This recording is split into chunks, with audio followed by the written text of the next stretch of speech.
Bienvenidos a Un Estudio en la Palabra, una serie de estudios bíblicos enfocados en la cruz de Cristo.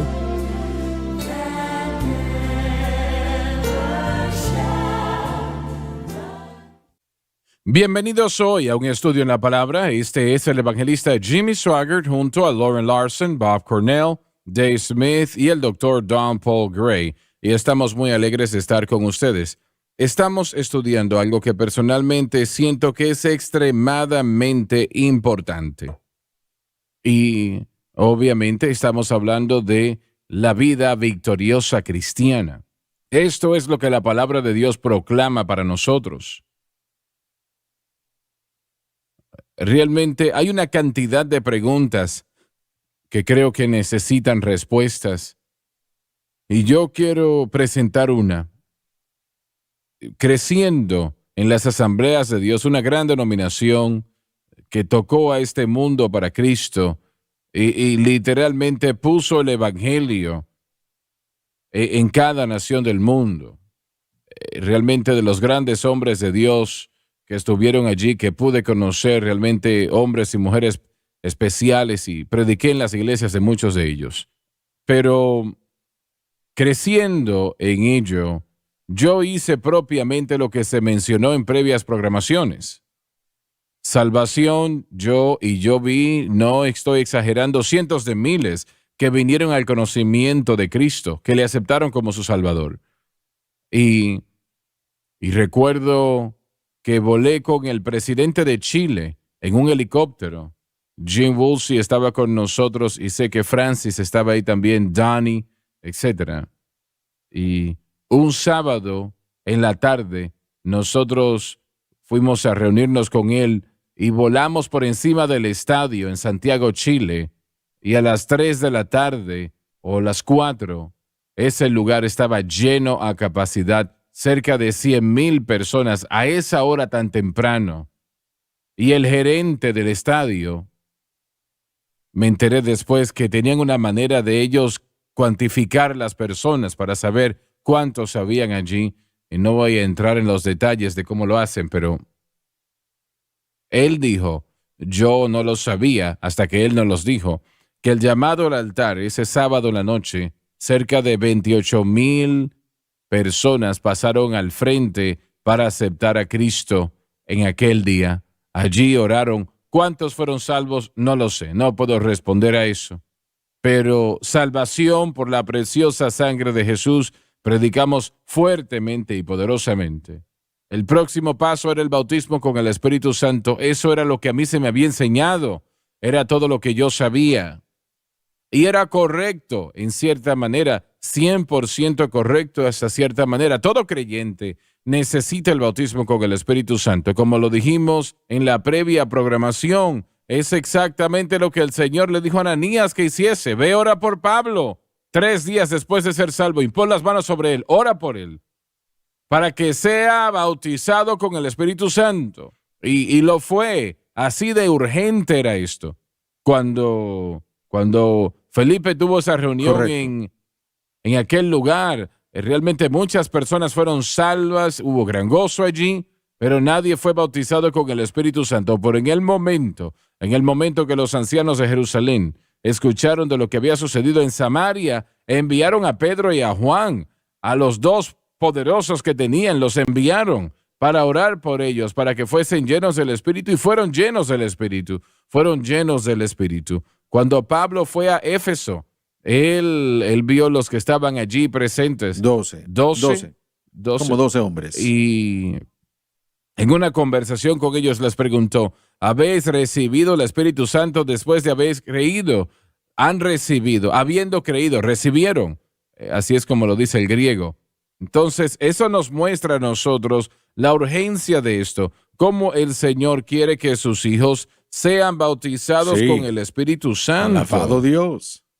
Así que eso fue lo que prediqué, era lo que conocía. Y vimos, una vez más, vimos a miles bautizados con el Espíritu Santo. Pero sabía que algo faltaba, no podía identificarlo, no entendía. Pero la pregunta que quiero hacer, Yo no conocía ninguna otra persona en el mundo, y no estoy diciendo que no habían algunos en el mundo que lo conocían, pero yo nunca lo había encontrado, nunca lo había escuchado, y no creo que ustedes tampoco. ¿Alguien que entendía el mensaje de la cruz? ¿O aún lo había escuchado? Yo nunca lo había escuchado. E imagino que la pregunta que estoy haciendo es la siguiente. Me parece a mí, en un sentido, de que es casi injusto que una persona tenga que enfrentar el poder de las tinieblas y que lo que propiamente les pueda libertar y darles victoria, ellos no sepan, no conozcan y no tengan manera de conocerlo. ¿Entienden lo que digo? Yo sí. Mire, permítame responderle a eso. Saben,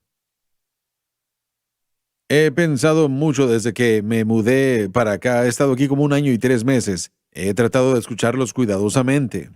Y he aprendido mucho, y eso me envió a la Biblia y me envió a mis libros y mis comentarios.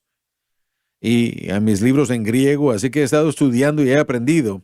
Y yo creo que cuando se trata del mensaje de la cruz, uno se enfoca en esa palabra cruz.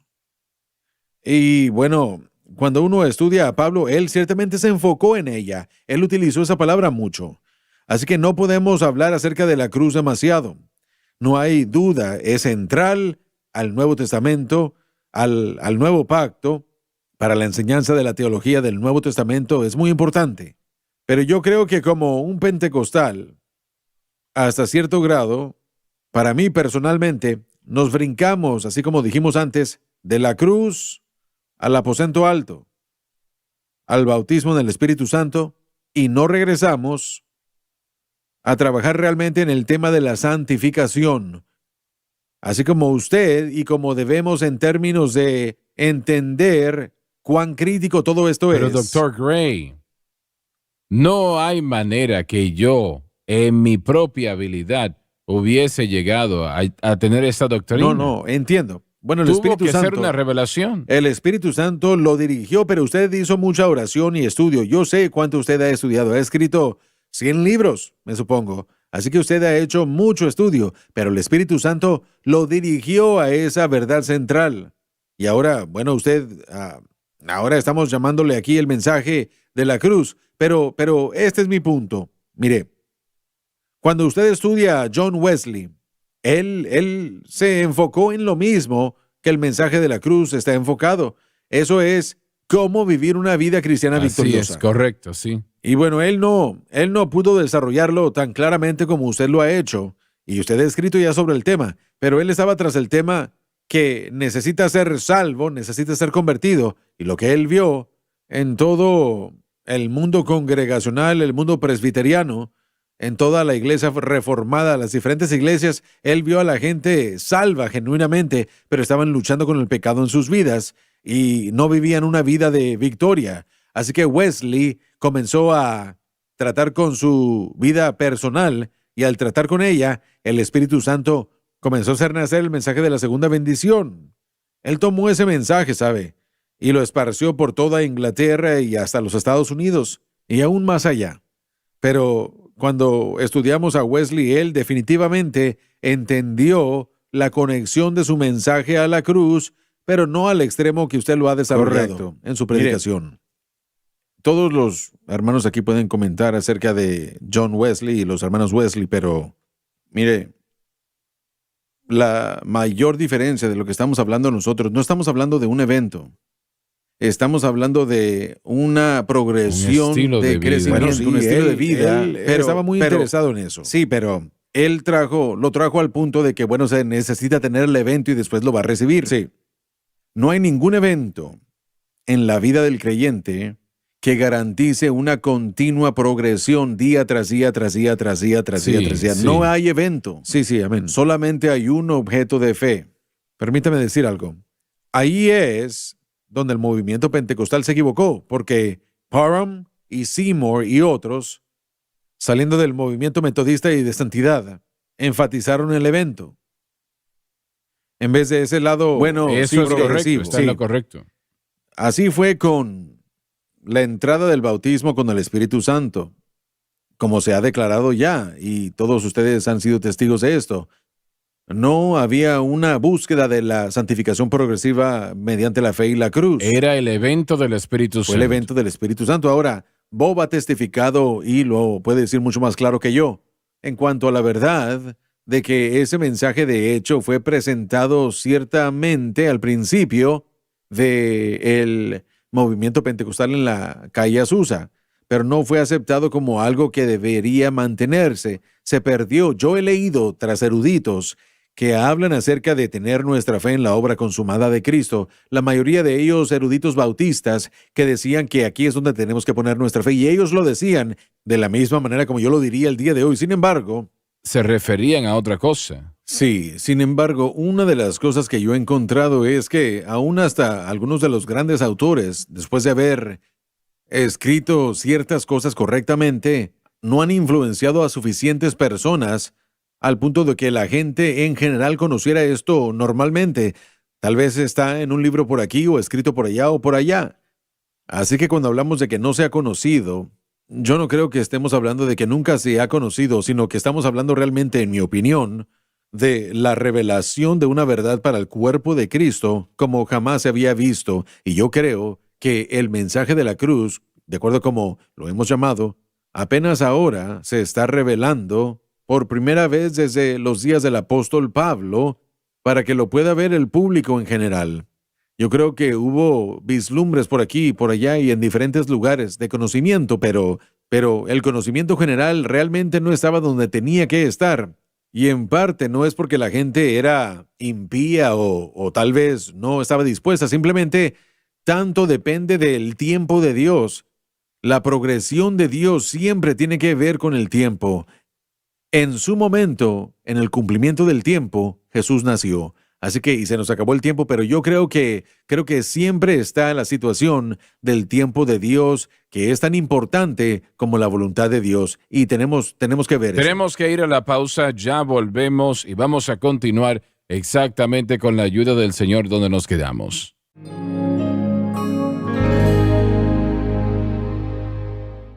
Desde el ministerio de Jimmy Swaggart, esta es la cadena Sun Life.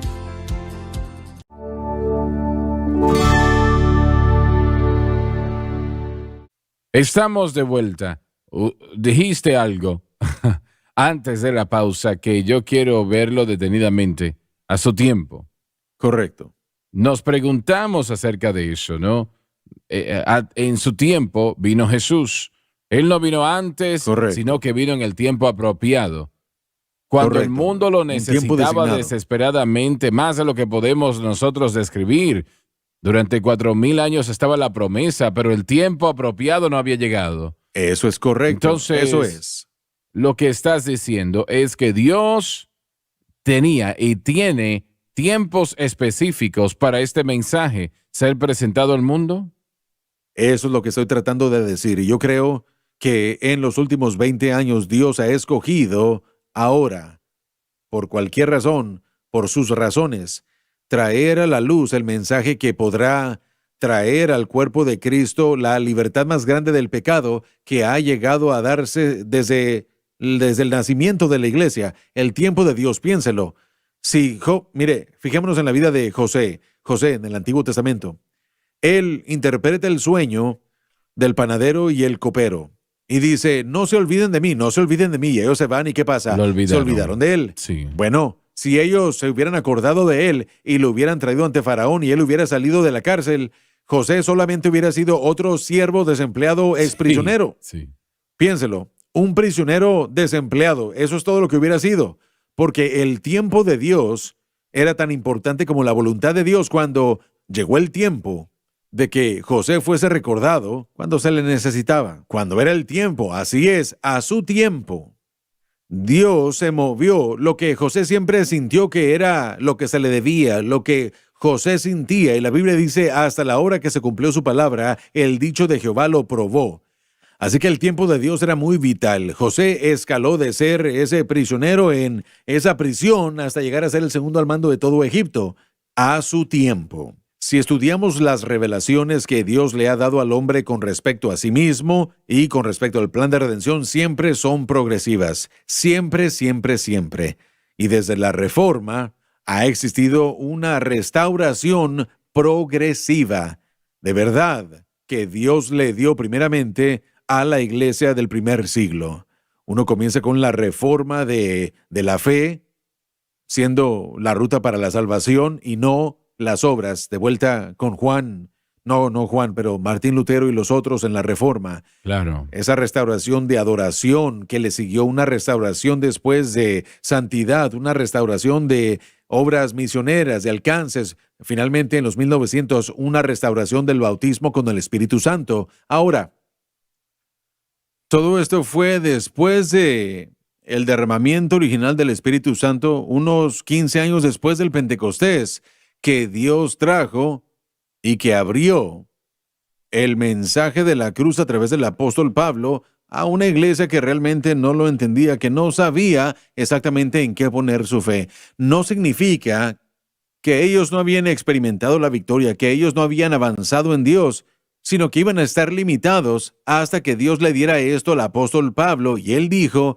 que fue durante su tiempo en que el misterio del evangelio que se había mantenido previamente oculto desde tiempos eternos para toda la humanidad, Romanos 16, entonces dice, Dios lo manifestó completamente. La restauración es, de hecho, parte de lo que estamos viendo, y una vez más, el bautismo con el Espíritu Santo en los 1900 y en adelante, ganando, bueno, ¿cómo lo puedo decir? Aceptación, pero ahora Dios está añadiendo, así como lo hizo en la iglesia primitiva, simplemente que no son 15, son 100 años. Y Él está añadiéndolo de vuelta al cuerpo de Cristo para un tiempo como este. Y aunque algunos tal vez lo hayan visto, algunos tal vez hayan escrito al respecto, algunos tal vez lo hayan reconocido, hasta que el Espíritu de Dios esté detrás del asunto, trayéndolo al frente, dejándonos a nosotros, santos de Dios, darnos cuenta, esa revelación, aunque es verdad, aún va a permanecer oculta. Pero algunos se molestan por esto y yo realmente no los culpo. Nosotros estamos diciendo en esencia que una persona puede ser salvo definitivamente, lleno del Espíritu Santo y aún usado por Dios. A veces en gran manera usado por Dios. Pero no puede vivir una vida victoriosa sobre el mundo, la carne y el diablo. No puede crecer en la gracia y el conocimiento del Señor como deben. No digo que en lo absoluto, sino que como deben, sin entender el mensaje de la cruz. Y yo creo que una gran parte del mundo siempre va a señalar a alguien que dice, esta persona no sabe de lo que usted está hablando, pero vive bien. Ellos han vivido una vida para Dios. Yo no puedo argumentar con eso, no trato de hacerlo. ¿Pudiera yo presentar un punto? Cuando Pablo dijo, con Cristo estoy juntamente crucificado, ¿cómo se alinea esa declaración con la declaración que usted acaba de hacer? ¿Es eso lo que él estaba haciendo? ¿Viviendo el mensaje de la cruz? ¿Pudiera yo tratar de lidiar con esto? Gálatas 2:20. Pablo dijo, con Cristo estoy juntamente crucificado. Ya esto nos lleva, no vivo yo. Nos lleva inmediatamente a Romanos capítulo 6, verso 3. ¿O no sabéis que todos los que hemos sido bautizados en Cristo, hablando de la salvación por fe, el Espíritu Santo sumergiéndonos en Cristo, hemos sido bautizados en su muerte? Esta es la unión que sucede en todo creyente. En todo y cada creyente, en su vida, ya sea que lo sepan o no. Pero después Pablo dijo en Gálatas 2:20, y lo que ahora vivo en la carne, así es como yo lo entiendo, así es como yo puedo caminar en victoria y en santificación progresiva. Lo que ahora vivo en la carne, lo vivo en la fe del Hijo de Dios, el cual me amó, y conjunción, nuevo pensamiento, nuevo tema, se entregó a sí mismo por mí. Yo vivo mi vida ahora por fe en Cristo y la cruz. Esa escritura comienza con la cruz y termina con la cruz. Correcto. Así que el entender lo que Pablo usó como su objeto de fe es vital. Ahora, yo sí creo. Bueno, volviendo a la persona que dice, bueno, yo conozco al hermano Jones y la hermana Sally.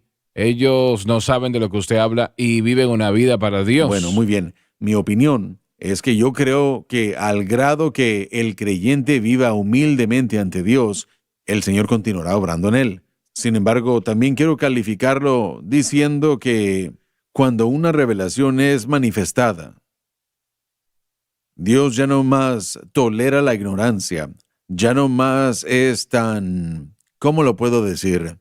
Paciente con respecto a no saber.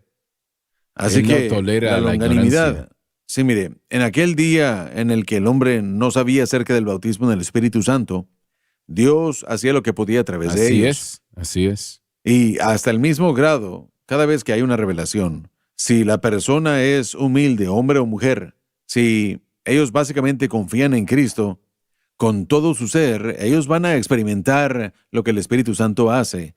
Pero lo que sucede es que el día de hoy, el mensaje de la cruz solidifica y ancla la fe del creyente para que la gracia de Dios, el mover del Espíritu Santo relativamente a la santificación progresiva, jamás tenga que dejar de fluir. Y esa es la ley del Espíritu de vida en Cristo Jesús, la cual nos ha librado de la ley, del pecado y de la muerte. Él ha manifestado eso. Así que yo creo que una persona que rechaza eso, bueno, Dios no puede tolerarlo más. Una persona que no lo sepa, la humildad es una seguridad, pero no es la respuesta. Entonces, ¿cree usted que mi madre lo supo?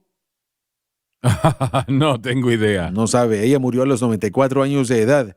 Mire, ella educó a 14 hijos y los 14 vivieron para Dios todas sus vidas.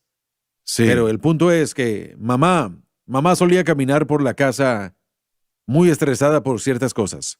Y hermano Swagger, ella decía, yo declaro la sangre con lágrimas por sus mejillas. ¿Qué es lo que estaba haciendo ella? Ella estaba regresando al Calvario, de vuelta a la cruz. Yo jamás me había dado cuenta, no me había dado cuenta que ella estaba sustrayendo fuerzas del Calvario y de ese sentimiento tan abrumador de desesperanza que sentía, esa depresión con la que luchaba. Ella estaba extendiéndose a Dios para recibir el poder de la sangre y para tocar esa parte de su vida, para fortalecerla. Claro que sí, pero mire, eso se regresa a lo que yo estaba diciendo, que la humildad de la persona y dependencia, al nivel que ellos lo expresen, van a encontrarlo. Pero ¿qué tal si ella pudiera escucharlo a usted predicar del púlpito? Mamá, ponga su fe en quien Cristo es. Bueno, ella esencialmente lo hizo. Sí, pero ella... Sí, pero hay muchos creyentes. Pero no se le había enseñado a hacerlo. Muchísimos creyentes estarían confundidos. Y bueno, quisiera yo mencionar esto. Mucha gente hasta cierto grado hacen lo que ustedes ambos están enseñando, pero jamás lo articulamos ni lo hemos estudiado. Yo creo de tal que estás manera, en lo cierto. Hasta el punto que lo tenemos tan cuidadosamente elaborado como todos ustedes. Y yo creo que eso es bueno. Necesitamos eso. Necesitamos que la teología sea desglosada apropiadamente. Bueno, y permíteme añadir esto también. Es necesario porque a los creyentes se les enseña en qué poner su fe. No lo hacen naturalmente, lo hacen a través de su iglesia, a través de su pastor. La mayoría de cristianos aprenden en qué poner su fe.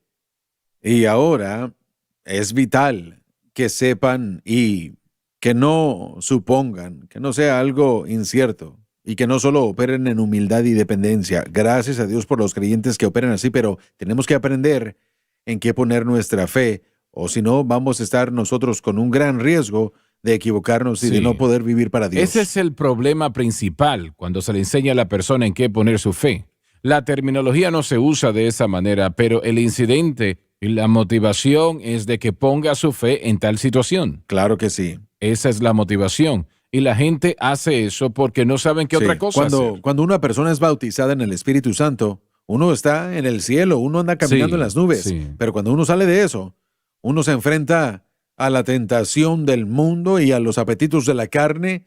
Y bueno, uno no sabe qué hacer con todo eso, los poderes de las tinieblas. Y muchas veces buenas personas y cristianas caen de vuelta en esas cosas de las que ya pensaron que habían sido liberadas. Así es. Así es. Una gran verdad. La respuesta a todas esas cosas, una vez más, es el objeto apropiado de fe. Lo que ahora vivo, lo vivo en la fe del Hijo de Dios, el cual me amó y se entregó a sí mismo por mí. Jesucristo y el crucificado. Se nos terminó el tiempo hoy. Gracias por acompañarnos. Vamos a continuar en la próxima programación donde nos quedamos hoy. Y una vez más, cuéntele a otros sobre un estudio en la palabra. Por favor, les amamos. Dios les bendiga.